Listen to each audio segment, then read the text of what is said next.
ng chicken pastil. So, i-ready natin ating ingredients. Bawang, sibuyas, pamintang durog, asukal, asin, turmeric powder, garlic and onion powder, nor chicken cubes, toyo, nor seasoning, manok. Hindi mawawala ang mantika at meron din tayong butter dyan. So, ngayon, ipiprepare muna natin ating ingredients at syempre hindi mawawala ang ating mga kasirola dahil dyan tayo magpapakulo ng ating chicken breast. Lalagyan natin siya ng mantika at ng konting asin at ng paminta. Dahil kailangan malambot siya dahil isi-strips natin yan o hihimay-himay natin yan para sa ating pastil. So, dapat maluto siya ng maayos at hindi ganun katigas. So, pagkatapos yan, hahangin na natin siya at papalamigin para sa ganun ay mahimay-himay naman natin ng maayos at hindi ganun ka tender or hindi ganun ka lambot o matigas yung ating chicken. So, dapat tama lang.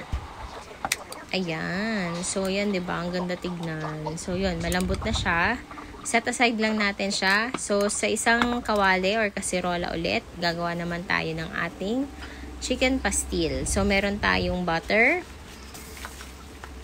Yun. Kalahating butter yung ginamit ko dyan. Tapos, kailangan matunaw siya. At bago siya matunaw, ilalagay naman natin yung ating garlic para hindi masunog ang ating butter.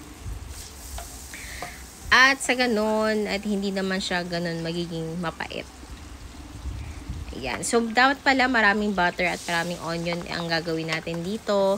Dahil yun po ang magpapasarap ng ating chicken pastil. Yung iba, ginagawa, biniblender pa yan ng combine para mas masarap. So, tayo, nag-chop-chop lang tayo dyan dahil wala tayong ganong raming time para kumuha pa ng mga blender. So, yun, hintayin lang natin siyang mangamoy ng garlic and onion. Alam nyo naman yung ibig ko sabihin, diba? So, alam mo na kapag nangamoy na ang garlic and ating onion, luto na siya at nandun na, na-infuse na yung oil doon. So, ayan na yung ating chicken. Ayan. So, durug-durugin na natin yung mga buo dyan. Hindi pa natin ganun ka nahimay. Lalagay natin yung turmeric powder, onion powder, garlic powder, and ang ating konting salt and ating paminta.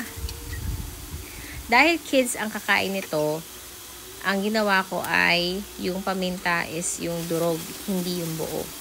So, naglagay tayo dyan ng toyo at nor seasoning. So, nakailang beses din ako ng bisik dyan ng toyo at saka ng nor seasoning kasi depende yan sa panlasa ninyo. Yan, isang factor din pala, dapat marami siyang mantika. Kasi yung mantika, siya yung para hindi mag-dry ang ating chicken pastil. So, natry ko kasi dati na konti lang yung nilagay kong mantika. So, hindi siya ganun ka-oily. So, dry siya. So, para lang siyang adobo na dry. Ganun.